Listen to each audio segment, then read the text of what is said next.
Place à l'actu décalé de ce matin sur Matin d'Éden. C'est le 15 novembre 2022, le mardi le plus long, comme l'a titré le quotidien Info Matin ce matin. Le mardi le plus long pour les démocrates. Et pour cause. Puisqu'on s'achemine évidemment vers les législatives de janvier 2023. Tous les regards sont tournés vers la Sénat depuis la soirée d'hier. Parlons justement des dépôts de candidature et à proprement parler de l'octroi des récépissés définitifs. On en parle ce matin donc sous la thématique voici législative inclusive, le compromis politique, une nécessité puisqu'il faut rappeler justement que au rôle des partis qui n'ont pas encore obtenu, Stanislas Samoa, leurs quitus fiscaux figure une bonne frange des partis de l'opposition, les démocrates, le MPL et la FCBE, même si la FCBE a eu un temps des récépissés provisoires. Donc oui, et parlons notamment du parti des démocrates, eh bien, il y a eu des lettres ouvertes adressées au président de la République, une autre adressée en temps aussi au directeur général des impôts et au ministre des Finances. Et au détour de tout cela, on s'entend bien sur le fait que le compromis politique est ce qui est souhaité, ce qui est demandé par une certaine frange de la classe politique, notamment de l'opposition. D'ailleurs, hier, sur une chaîne internationale, le deuxième vice-président, si je ne m'abuse, du Parti des démocrates, on appelait aussi justement au compromis politique.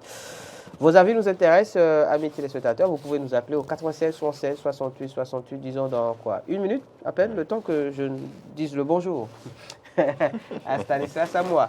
Alors Stanislas Samoa, quel est le point de la situation? Alors disons que par rapport à cette actualité qui fait couler beaucoup d'encre et de salive, et pas que justement, il y a que les acteurs politiques doivent avoir à cœur de régulariser leur situation. Parce que quand on parle du quitus fiscal, quand on parle de compromis politique, c'est bien beau d'en appeler à ça. Mais est-ce que quelque part, les formations politiques, les acteurs politiques qui se sont arrangés pour mettre en ordre leur dossier, pour avoir leur récépissé définitif, est-ce qu'ils ne se sentiraient pas lésés? Parce que c'est de ça qu'il s'agit. Ceux du bloc républicain qui déjà, parmi tout le lot, ont pu avoir leur récépissé définitif. Si on parle de compromis politique aujourd'hui, ça veut dire que eux, ils auraient pu ne pas avoir leur dossier à jour et parler de compromis politique. Et donc, quand on évoque la question de compromis, c'est que quelque part, ça va sonner comme du deux poids, deux mesures. Voilà. Et certains se sentiront assez frustrés, assez gênés. Ce n'est pas du tout bien. Alors, le compromis politique aussi voudrait que certaines personnes qui ne seraient pas en règle, eh bien, qu'on essaye, comme on le dit un peu en fond, de voir dedans pour essayer d'arranger leur situation. Le blanc dans le noir. Voilà, il faut voir. Voilà. Exactement, comme vous le dites si bien. Donc, ce n'est pas toujours une bonne chose. Voilà.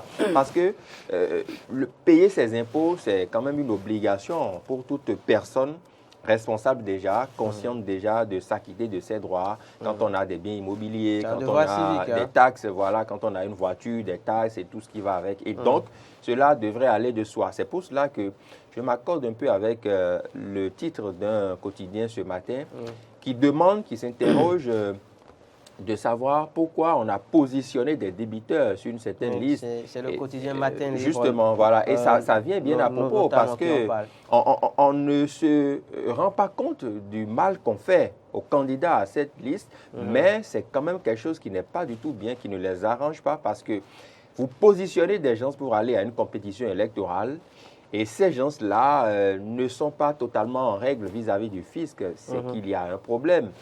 Et ces gens devraient s'acquitter de ce qu'ils doivent avant de compétir de façon libre et en toute sincérité. Donc, ça pose un petit problème.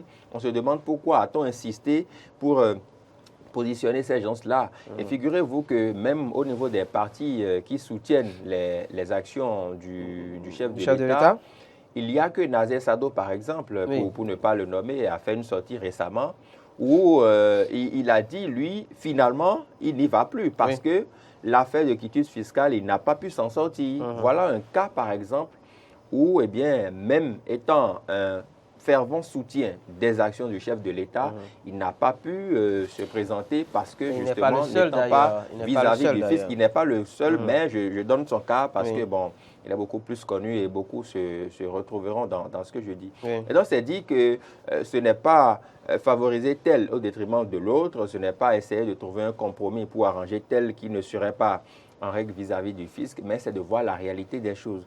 Quand on aspire à diriger un pays, à diriger des hommes, il faut donner soi-même l'exemple. Et l'exemple, ça passe par le paiement de ses impôts, parce que ne l'oubliez pas, le Bénin est un pays à ressources essentiellement fiscales. Ça, nous le savons. Nous n'avons pas de l'or, nous n'avons pas du pétrole, en tout cas, pas pour le moment. Nous n'avons pas des ressources diamantaires assez énormes. Et il n'y a que les ressources essentiellement fiscales dont nous disposons pour pouvoir construire les routes, construire les hôpitaux, construire les écoles et tout ce qui va avec. Et je voudrais quand même demander une fois encore aux acteurs qui aspirent à nous diriger de donner l'exemple. De donner le bon exemple surtout. Est-ce que vous pensez, alors je précise que vous pouvez déjà commencer par nous appeler au 96 76 68 68, on y va donc pour la libre antenne, 96 76 68 68. Pensez-vous que le compromis politique est une nécessité aujourd'hui pour, on va dire, des législatives inclusives en janvier 2023? Les appels au 96 76 68 68. Stanislas Samoa, est-ce que vous pensez, comme le quotidien Matin Libre ce matin, que les démocrates ne devraient rien espérer de talent? C'est ce que dit le papier en réalité. Lettre ouverte, démarche envers la DGI. Pourquoi les démocrates ne devraient rien espérer de talent? Il y a quelqu'un. On reçoit un premier intervenant et je vous reviens par la suite. Bonjour, monsieur, bienvenue.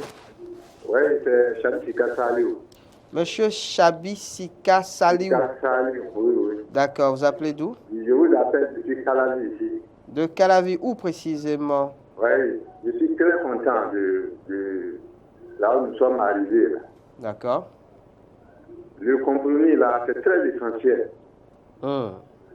Oui, c'est beaucoup plus essentiel que le milliard qu'on réclame aux opposants.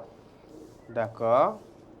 Oui, les inconvénients sont tellement énormes qu'il faut banaliser leurs milliards qu'ils doivent là. Même moi qui suis ici, s'il y a le milliard, j'allais vous donner, j'allais leur payer ça. D'accord. Sinon, ça va agir sur la participation électorale.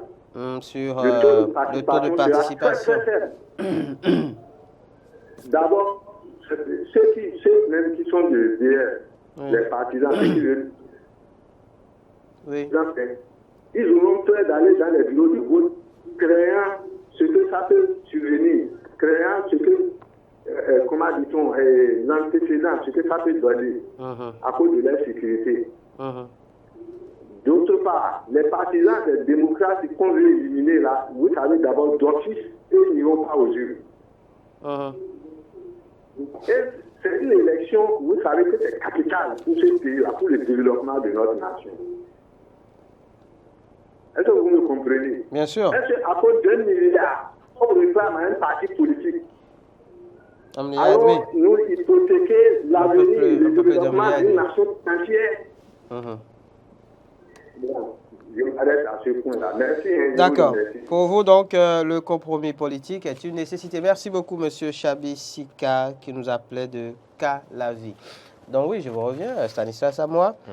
Êtes-vous d'avis avec le quotidien que les démocrates ne devraient rien espérer du président de la République?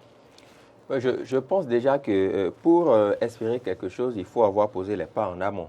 Ce qui n'a pas été fait, en tout cas de mon point de vue. Parce que, vous savez, hier, on a su quand même qu'ils étaient allés à rencontrer le directeur général des impôts. Et la fumée blanche tant espérée n'est pas sortie pour la simple et unique raison que quand on parle même de milliards qu'on veut leur prendre et tout, non, vous savez, le document dont on parle fait partie des pièces constitutives du dossier. C'est un peu comme si vous allez au baccalauréat, on vous demande votre acte de naissance, que vous ne déposez pas dans le dossier. Ça veut dire qu'il y a un problème. Le dossier n'est pas au complet. Donc c'est la même chose, sauf qu'ici, on parle de sous justement. Et quand vous devez payer. Si par exemple, vous positionnez sur votre liste des personnes qui ont une ardoise fiscale, eh bien, vous pouvez les substituer par d'autres qui ne doivent rien. Oui, voilà. Sauf que c'est plus délicat. Bonjour, bienvenue. Oui, vous dites que... Merci de vous présenter, monsieur. C'est le professeur Fayinou. Monsieur Gbessor de Savalou. De Savalou, oui. D'accord, on vous écoute. Oui. On vous écoute, monsieur. Oui, d'accord. Le compromis est essentiel pour les démocrates. Puisque la vérité est qu'il a dit ici au Bénin. OK. Donc, il faudrait que le compromis soit avec les démocrates. Souvenez-vous de l'élection des législatives de 2019 passée. Les démocrates n'y étaient pas. Et on a gratifié. Ceux qui n'avaient pas le futur, on les a gratifiés. Mais après, les politiciens même disent qu'ils n'ont même pas cette gratification pour payer leurs critiques après.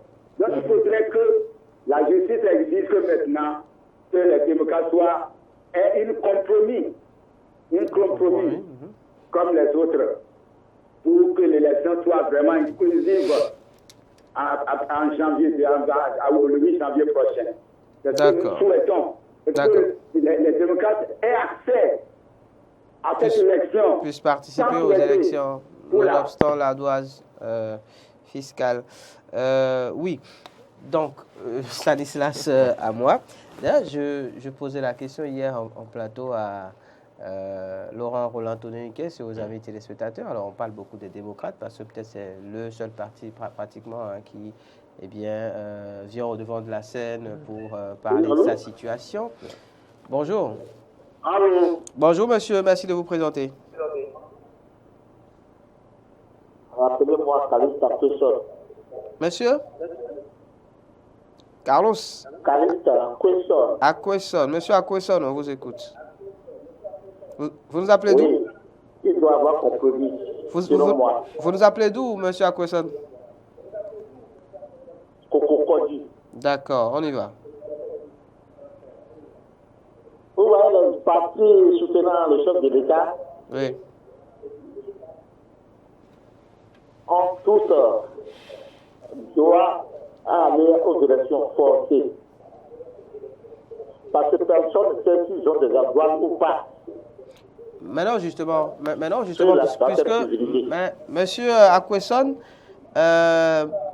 oui. dans l'actualité, on a pu apprendre. OK. Oui. Toi et moi, on n'est pas dans le domaine des impôts pour savoir qui est qui. Oui. On est d'accord? Bien sûr. Bon. Et les partis, ces partis ont des subventions. Oui, au même titre que la CBE. Bon, en tout cas. Et je vais te dire que oui. Si les démocrates ont fait un papier et par la banque annuelle a payé, donc laissez les partis aux élections. Et c'est un bonjour, ils peuvent remplir des conditions et pas des engagements fermes. Oui, mais vous savez que sur la question des engagements... D'accord. Merci pour l'appel, en tout cas, M. Aquesson de Cococodi, sur la question des engagements. Il y a des engagements qui ont été pris par le passé, justement dans le cadre d'élections et qui n'ont pas été tenus. Tout à fait. Je voudrais même dire à celui qui vient de nous appeler que le DGI, le directeur général des impôts, l'a rappelé quand il était sorti sur la télévision nationale.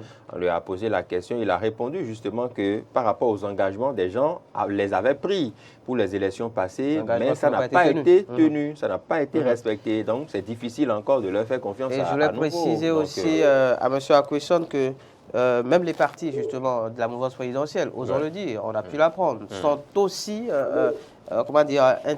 inquiétés par la question du quitus fiscal. Le bon exemple est celui de Sadonazet, dont on parlait, qui n'a pas pu aller aux élections. Bonjour. Oui, bonjour. Merci de vous présenter, monsieur. Oui, c'est M. Kaindé, depuis Agbon-Banté. Monsieur Kaindé de Banté. Oui, Agbon. Agbon, on vous écoute. Et moi, ma préoccupation, c'est quoi? C'est-à-dire il faut que le chef de l'État, en tant que chef suprême, mette de sérieux dans la chose.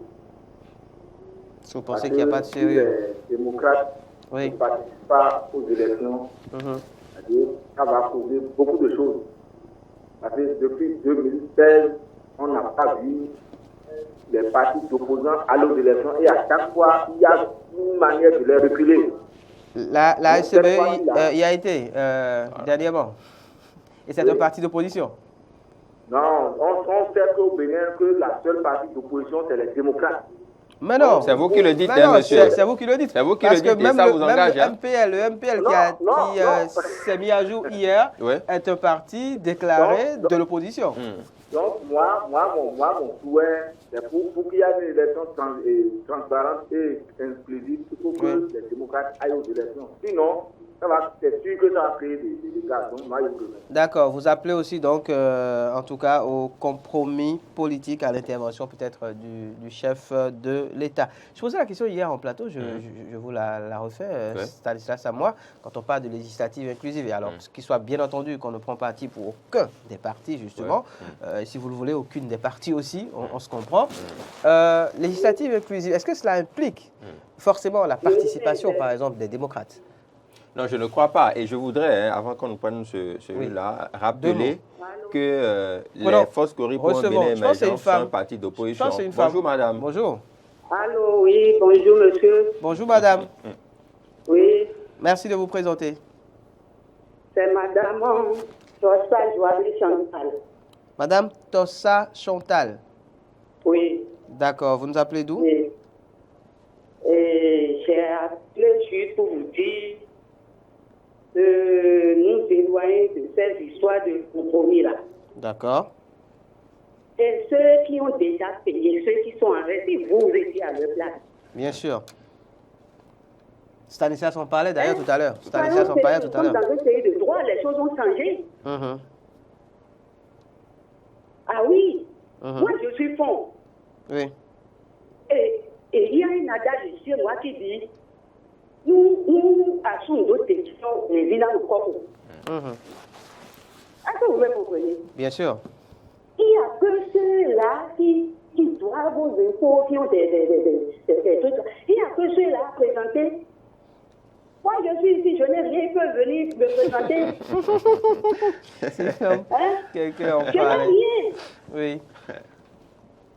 Soyons sérieux en 20 minutes. D'accord. Et c'est les démocrates là qui se victimisent, c'est eux. Il n'y a pas d'autres partis dans le pays. Ils ne sont pas les seuls quand même. D'accord. Madame Tossa Chantal. Si c'est le sujet là, ce que vous venez de dire, l'histoire du compromis là, qu'ils attendaient pour sauver tout ça, il n'y aura rien. N'est-ce pas? Il y aura tout ce qui aura le 8 janvier, je crois, c'est les élections, c'est tout. Avant ou après le 8 là. D'accord. Il n'y aura rien. Madame Tossa Chantal. Merci. Vous nous appelez d'où en fait? Elle est partie. D'accord. Merci. Alors, pour une fois qu'on a une dame qui intervient dans un sujet politique. Politique, tout à fait. C'est pas commun. On parlait du désintéressement des femmes pour la chose politique. Alors, le contre-exemple peut-être. Exactement. Bonjour, bienvenue. Bonjour. Merci de vous présenter. Je me nomme Grégoire. Monsieur Grégoire nous appelle d'où? De Aboubekaravi. D'accord, on vous écoute. Oui, ma préoccupation, c'est que chaque fois que les démocrates, toujours, ils ont plus de problèmes. Est-ce que c'est un bon parti qu'on doit soutenir?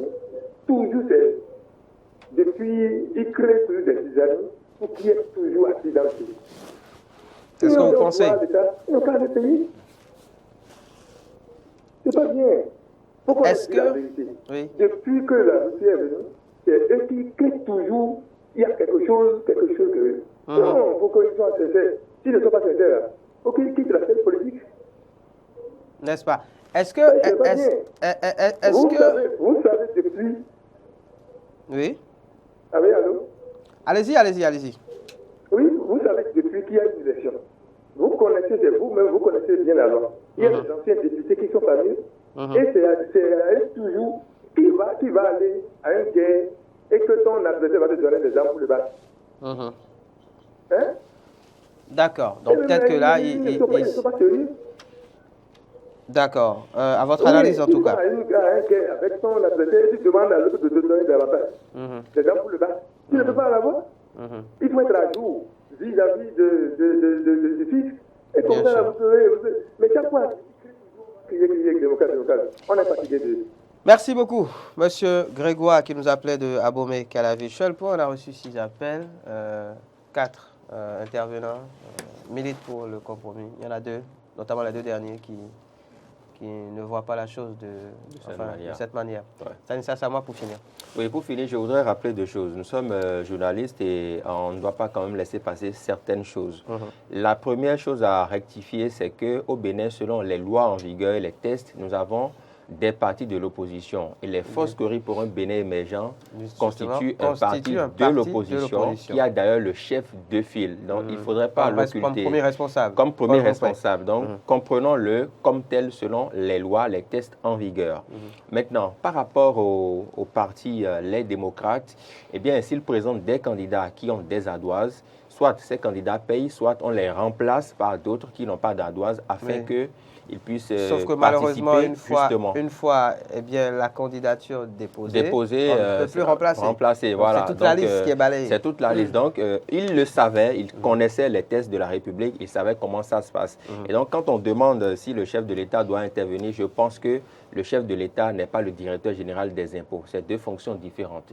Et quand on voudrait avoir la clémence du chef de l'État, ça peut arriver, mais je ne pense pas que dans ces conditions, ils puissent obtenir gain de cause. De toutes les façons, ils ont encore cette journée pour se mettre à jour, pour que les choses puissent entrer dans l'ordre. Espérons donc que bien, cette journée du mardi, étant entendue par le quotidien Info Matin, et pas que d'ailleurs, je pense que c'est partagé d'un peu tout le monde, donc le plus long pour les démocrates puisse réellement, on va dire, se terminer par eh bien, une bonne nouvelle.